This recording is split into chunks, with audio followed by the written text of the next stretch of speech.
Welcome to From the Eyes of Wisdom, where we pair an experienced elder from Christa Senior Living with a passionate Kings High School student ready to launch into the world. Here's Sherry Lynn. We are so grateful to have you here on this episode with us today.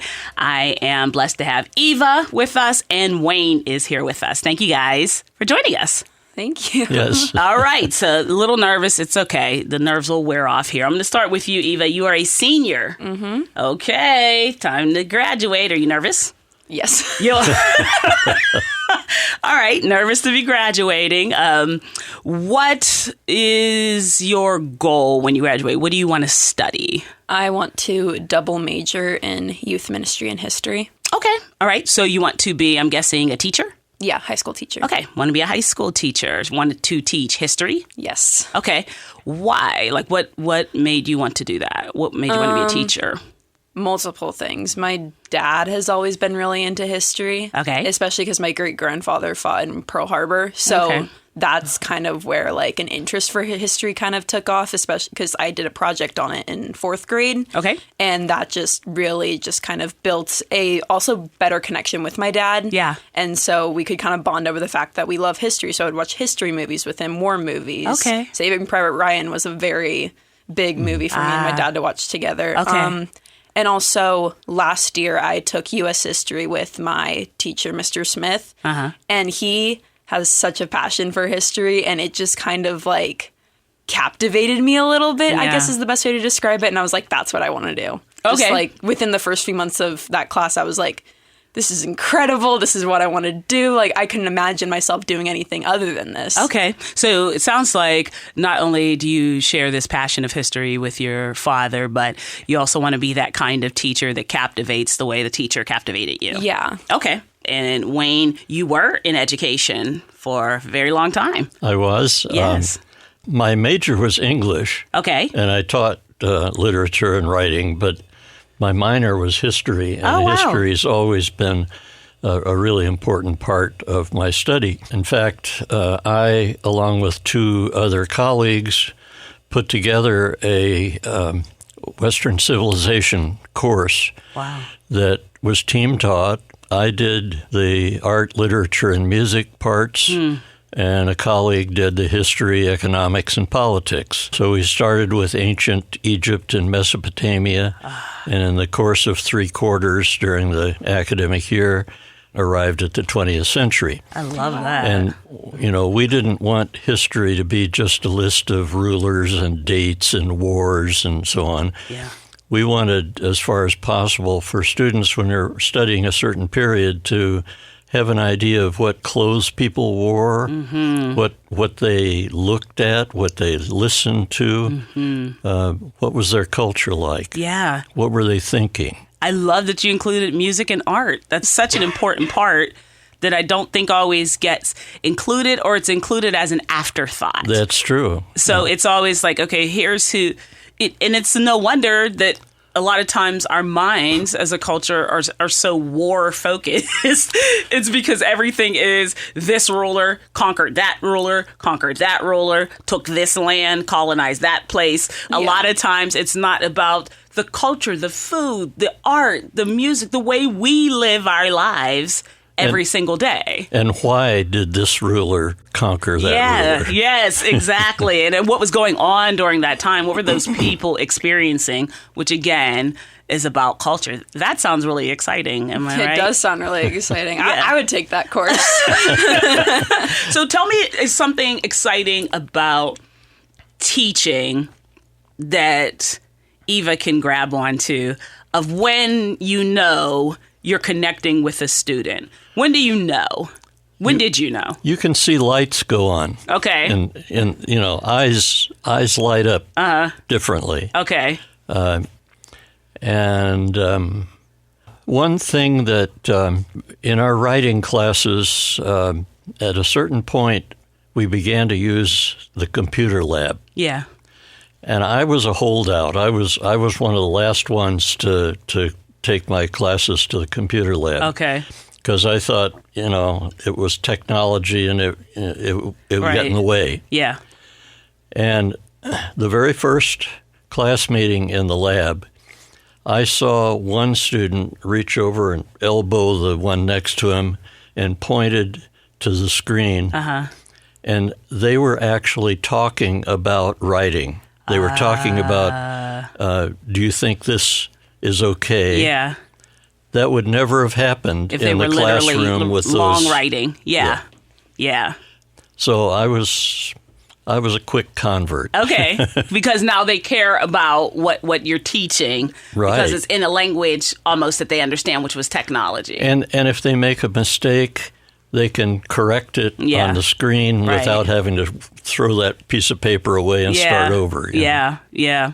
So let's talk a little, before we get more into teaching, I do want to hit on music a little bit, because Wayne, I know that was a big part of your life and still is, and I know music and worship is a big part of your life, Eva. So talk a little bit about music, because I was surprised. I thought, as much as you talked about worship in music, I thought that would have been something in theater. I thought that would have been something that you would have majored in or something that you would have minored in. So it seems like maybe that's just a part of your lifestyle, but that wasn't something that you were going to pursue as a career. Did you think about it? I did think about it. Okay. For a long time. It's just, for something like that, this happened with guitar for me, actually, because I loved to play the guitar.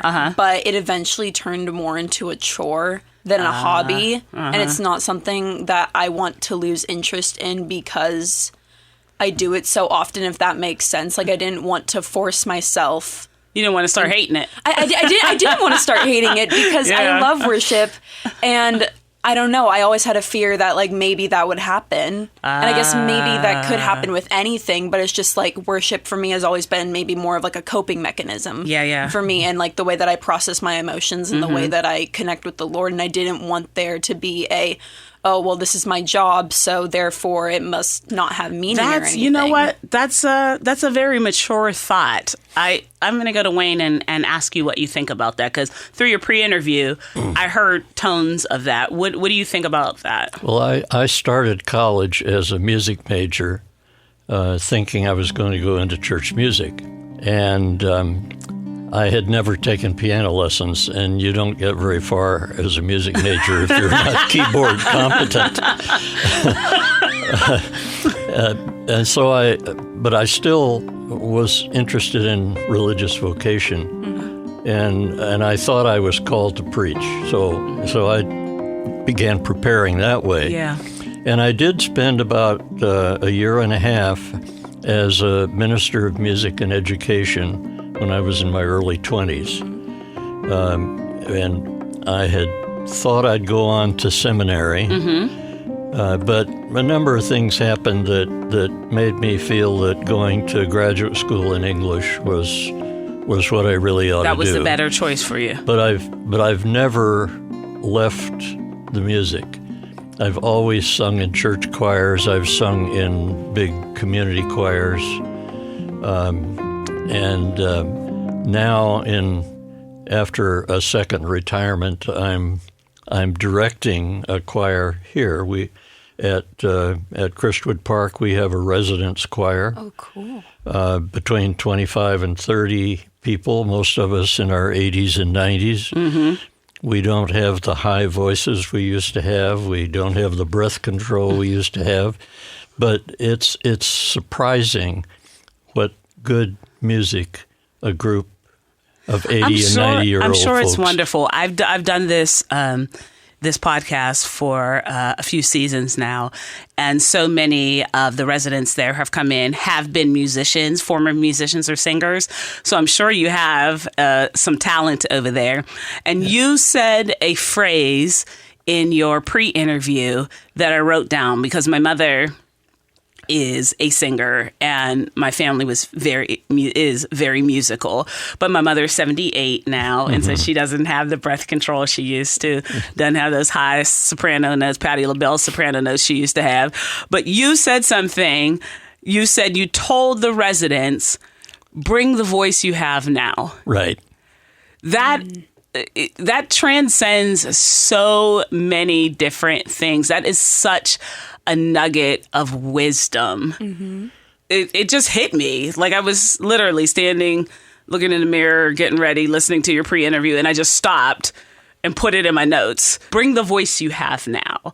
Because Eva, I think when you go to do things, there may be times where people will tell you you're too young to do that. Or, you know what I mean? Or, quite frankly, a female doesn't do that.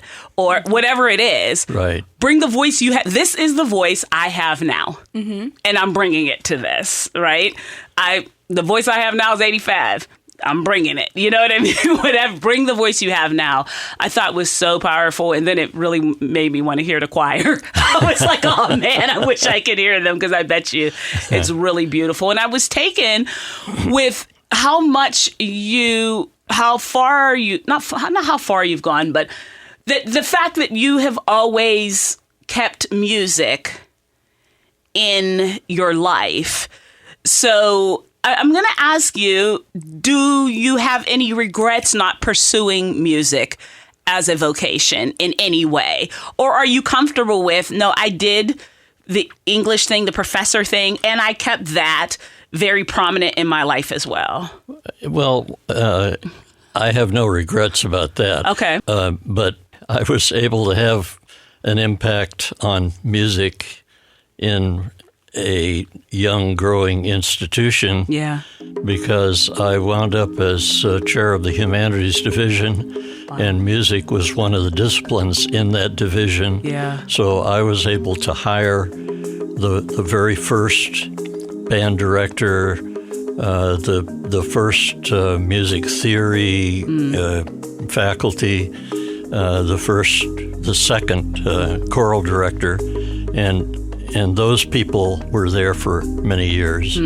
So, you can have an effect, even though you're not actually teaching in the discipline, but you're administering it. That has to be encouraging, Eva. You don't have to pursue it as necessarily your career or your vocation, but your passion for it, if you continue to have it, will open doors. God can still open doors for you to explore that. That has to be encouraging to hear. Yeah, it definitely is. Yeah. Because I love music, but it wasn't ever something that I really wanted to pursue. But knowing that God can still find ways to open doors, even if I'm doing something as different as history compared to music, I can still possibly do something with music maybe in the future. Yeah, no, I've listening to Wayne's background in history, I'm like, no, that still was always there. We were listing the different choirs and the different choral groups. It sounds like it was always very prominent. Sure. My own journey through music, I grew up on early years on a farm in southern Missouri. Okay. And we didn't call them hymnals, we call them songbooks. Yeah. Had shaped notes. Okay. And when I was about 4, my dad taught me the shapes of the different notes of the scale. Okay. And once you know those, if somebody gives you the starting pitch, you can sing anything. Yeah. Yeah. And so it was sort of like country music, it was or gospel. And then we moved to the city, and then I learned about Handel and Beethoven and people like that. And gradually singing in church choirs and in large community choirs, I was able to experience a lot of a wide range of music that I'd never even dreamed of when I was a kid on the farm. Yeah. My co-host Brant always says how much God must love us to allow us as humans to respond to music the way we do. Yeah. He said that it didn't have to be that way. No. It didn't have to be that it moves, just a note, just a tone would move you to tears, or a group of notes placed in a certain way would evoke goosebumps. He said, but how he must love us that he would plan it that way, that music would move us that way. And in that same vein, there's an amazing amount of scripture that is it's kept at the surface because of the music that people have set it to. Yeah, that's so true.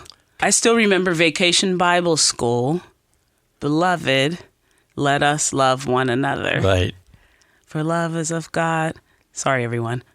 And everyone who love is born of God and knoweth God. He that loveth not knoweth not God, for God is love. Beloved, let us love one another. 1 John 4, 7, and 8. There you go. That's right. Why would you know that if you don't have music to it? You're absolutely right. There's something so special about that, of songs and scripture that is so soothing. And we talk about it in radio all the time, that music goes places that if you preached a sermon, sorry pastors that are listening, love you so much, that if you preached a sermon, that won't go there. Some people are not going to sit there for a half an hour, 45 minutes, whatever, of a sermon. Yeah. But if a 2-minute song kind of goes to a place, I mean, talk about what worship has meant for you. Being on the worship team and experiencing that even at a young age, I know has been very impactful for you. Worship has just it's just the way that God has always spoken to me. So even when I'm practicing to lead worship, it's just I'm not practicing necessarily the song. I'm just getting into the posture of worship that I'm going to be in. Being on worship team, it brings in a community of people who have the same passion that I do with music. It doesn't have to be that they love to sing worship music, but it can be that they're playing drums, they're doing bass, or they're even just helping with tech. And they're there. Yeah. And they're there seeing the worship, helping guide it. And it's just a powerful way to connect with God, but also the people that God has given me to connect with. Community, yeah. I think you said that in your pre-interview was when you first started. You were in ninth grade? I was in ninth grade. You were in ninth grade, and there were the kids that were I think in 11th and 12th. Yeah. And so it's a built-in family community worship, which is really what we. In our current culture, we've kind of turned it a little more performative. But earlier, history, it was community, right? It was us singing together. And I know you've done a lot more choral. And that really is. That's my background with gospel choirs and things like that. It is community. It's community. It's everything we just said. I'm not going to date myself here because I'm sure you all think, as you're listening and as you guys are looking at me, that I'm in my early 20s. And let's continue to believe that, everyone. But I just got back from a reunion of a gospel choir that I joined when I was not much older than you. I was 19 when I joined this gospel choir. And it was community. It was everything. We toured together. It's our however many years anniversary. And and we all got back together, and it was so emotional. I wasn't ready for it to be that emotional when I saw them. But it was these people that there's something about singing, worshiping together, knowing God intimately that way together. It's what Paul told people to do, to sing those hymns together. Yeah. And that I know when we think church, we think Colosseum and theater. That's all Greek. That's not the way it was. They were in a house together, singing hymns together, right? It draws what is that, Wayne, from your, what is that draws us like that in choral and in worship that draws us together like that? And how can Eva, this would be great, how can she foster that as she goes to college? How can she foster that? And I don't mean this in a negative way, but I do mean it. How can she foster that beyond a stage? Because a stage, you know what I mean? That's everybody in here. Now we got the slides and and all of that's great. But how can you foster whatever that is in your dorm? How can you foster that wherever you are? What is that community that is happening, and how can we hold on to it? How have you been able to hold on to it? Well, when I move from one place to another, probably the first thing I do is to get involved in the church choir. Yeah, yeah. Because, small groups, but especially a singing group, right, is that kind of community. And all my life I've looked for that. Yeah. and I've sung in church choirs everywhere I've been, occasionally directed. Yeah. And it knits your heart together in a very specific way. I can't imagine what life would be like without it. Yeah. Yeah. That's it, isn't it? Yeah. Like, I can't either. What that would be like without that, it's such a special connection. And so I'm thinking what you would probably tell her is, whatever you go into and whatever you do, don't lose that. Yeah, where I taught, every faculty member had students to advise about courses they're going to take and so on.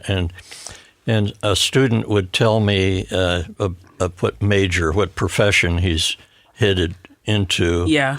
And that there's so many requirements that he's not going to be able to do something that I know is really important to that person. Yeah. And I would always try to say, there are things that you really love that you get fulfillment from. Always find some way to keep those avenues open because you don't know what's going to happen 10, 15 years down the line. Yeah. And there may be some opportunity that will be yours only because you have kept those things alive. And that's been true in my own case, and I've seen it in many others.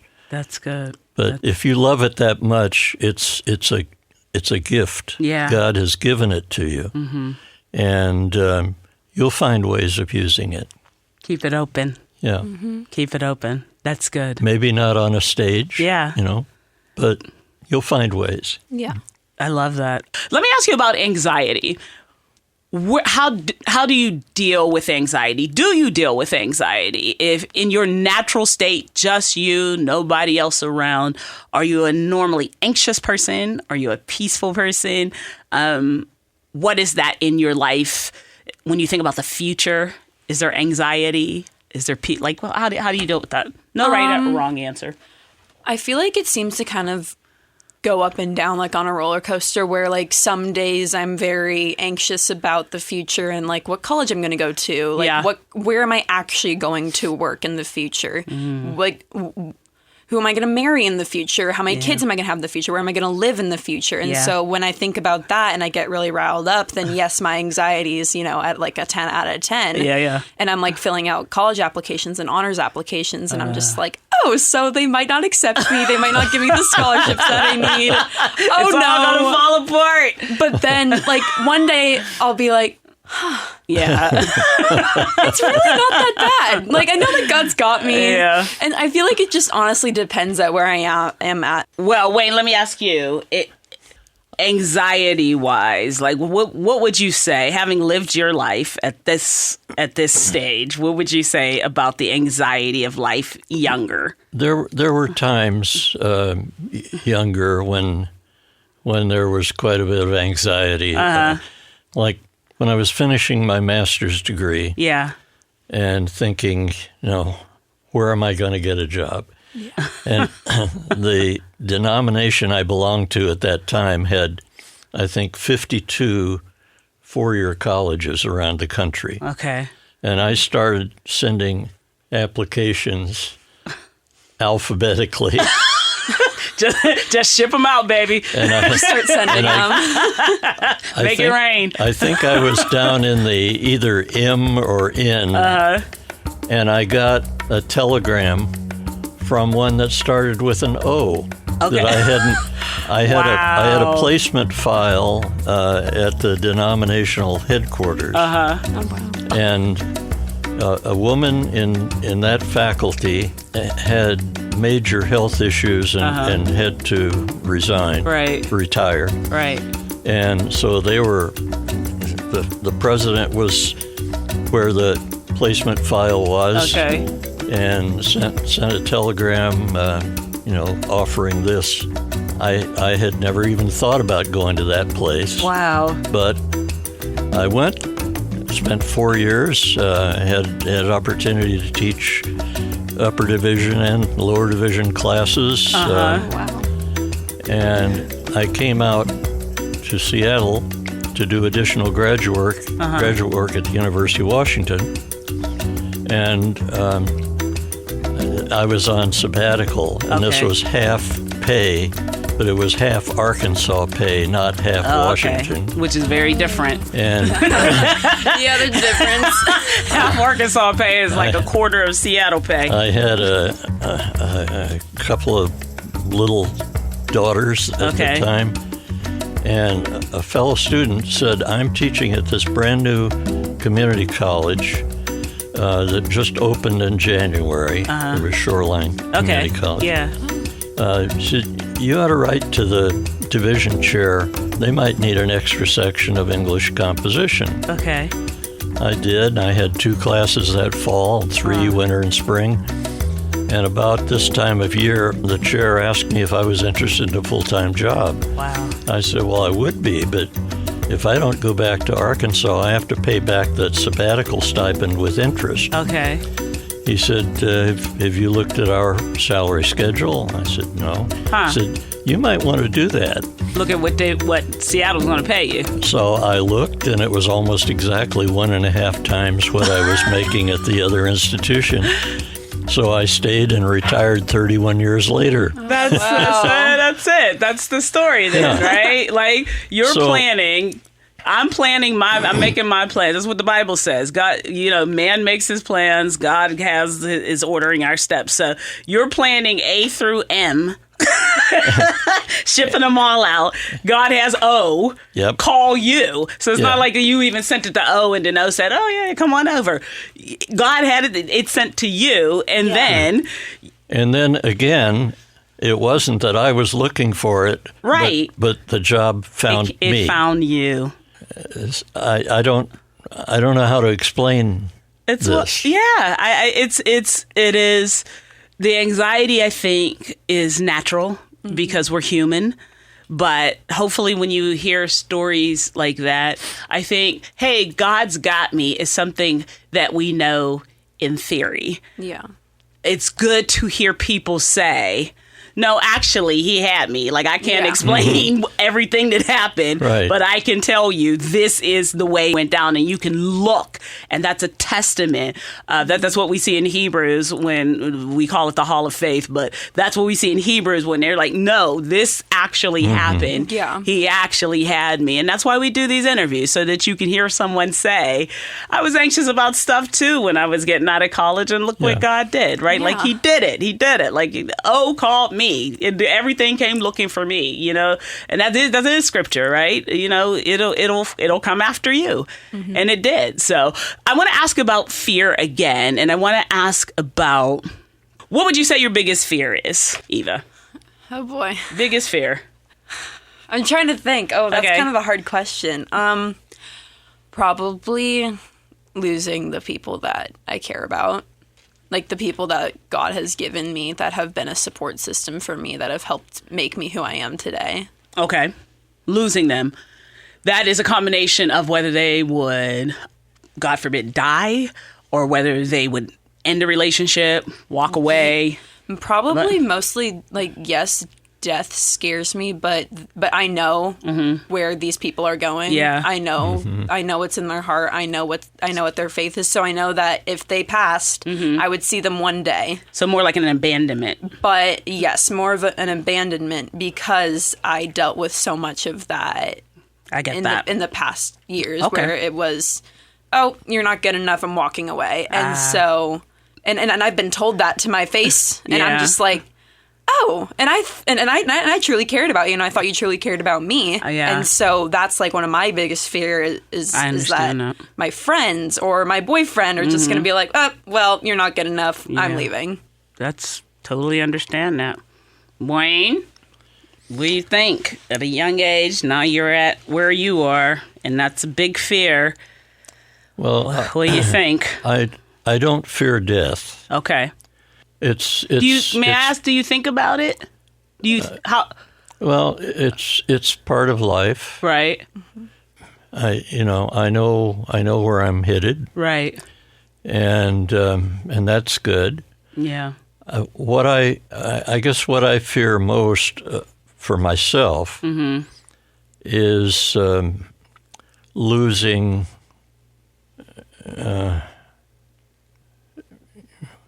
I don't know, losing the things that I can do now. Yeah. That give me peace and comfort and joy. Yeah. Yeah. I think most people that I have talked to that are older, that is the concern.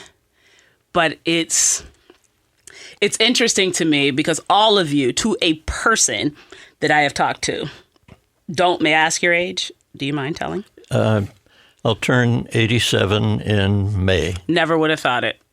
Would have definitely put you in your 70s. Every person that I have seen that serves the Lord, and I'm just being frank, always looks about 15 years younger than I actually think they are. Always seems about 20 years like quicker on the draw, right? Mm-hmm. And you all, to a person, remember things more than the young person in the other chair. So I'll talk to the young person and I'm like, so when did that happen? I think it was that 8th grade. I think that was Mrs. Kopacki, what was her name? I talked to you guys and you're like, that was 1952 on a Wednesday. It was 12:17. I was waiting for the bus. It was bus 1A that takes me downtown off of 7th Street. And I'm like, how in the world? But I'm worried about losing my memory. And I'm like, what? You just told me where you were standing at 12:13 on Wednesday, 1952, September 12th. So I think that I understand because as you get older, you see the decline because we're headed back to Jesus, right? We're now, living in a retirement community. Yeah. It's a very diverse population. Right. But you see people that have had such lives of value that now have lost their grip on those things, and that's hard to see. Yeah. What would you say? One thing that I've noticed young people struggle with is purpose. I hear that all the time. Mm-hmm. My purpose. What my purpose? My purpose. My purpose. What do you think, being at this age, your purpose was? You look over your years. What was my purpose? What was my purpose through that time? Or what is success? How would you define success? What was valuable? What is valuable? If you could look back and say, Eva, let me tell you something. This is what is valuable. This is what purpose actually is. This is what success actually is. Purpose is different from what jobs you have. That's very good. So you might have an overarching purpose that is maintained even though you may do a certain job for a few years in something entirely different. Good. So, yes, I'm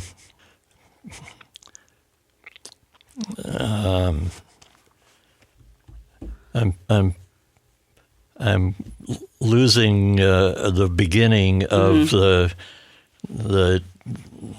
thing from Micah to do good. I know. Justly, to love mercy, and to walk humbly with your God. Yes. And I'm gonna get it. And Micah 6. Yep. And I've tried to follow that, and you can do that regardless of what job you have, and which skills that you have are especially relevant to that particular job, and maybe other skills that are relevant to the next job, but your purpose is still that's so the good. Same. I love that because I think a lot of people in your generation interlock the purpose and the job, which means when you lose the job, you lose your purpose. Right. You start losing your mind because it's like, now what am I supposed to be doing with my life? But if your purpose, if I'm hearing you correctly, Wayne, if your purpose is rooted in God's word and what his vision of you is, your identity is in that, then the job can come and go. All the Yep. jobs can come and go. That's really good. But that goes with your political views, Yeah. your Whatever it is. social Yeah. activities, Yeah. your who your friends are. yeah. If you are wanting to do justice Yeah. and love mercy Yeah. and walk humbly with your God, that goes forever. That is so good. I'm going to end it there, but before I do, I'm going to give Eva this paper. I do this with everyone, and a pen. There you go. Take that, Eva. Thank you. Wayne, I think you gave her some wonderful nuggets, but I'm going to ask you to give her one more thing. I always ask our older person to give the younger person one thing that they need to think of, remember, keep close to heart, keep close to mind. I think that was a great one. This is your purpose, is not your job. That's actually a really good one. But if you want to give her something else, she's going to write it down. She's going to keep that piece of paper in college. She's going to keep it when she gets married. She's going to have it up there at the altar with her. She's going to have it in the maternity ward when she has her first baby. She's going to have it with her first grandkid. No pressure, Wayne. She's going to have it all her life, right? So go ahead and give her that, whatever nugget of wisdom you want to leave her with. Go ahead. I said it earlier, Yeah. but I think the things that you love, that give you real joy, never let them go. I mean, always find a way to keep them active. And it may be that it'll be relevant to some job you will have later on, even though it may not be now. But even if it isn't, find some way to keep at it. I love that. I love that, All too. right, you write that down I and will. date it, and then Wayne's going to sign it. And while they're doing that, I say thank you to all of you for listening to From the Eyes of Wisdom, and we'll talk to you on the next episode.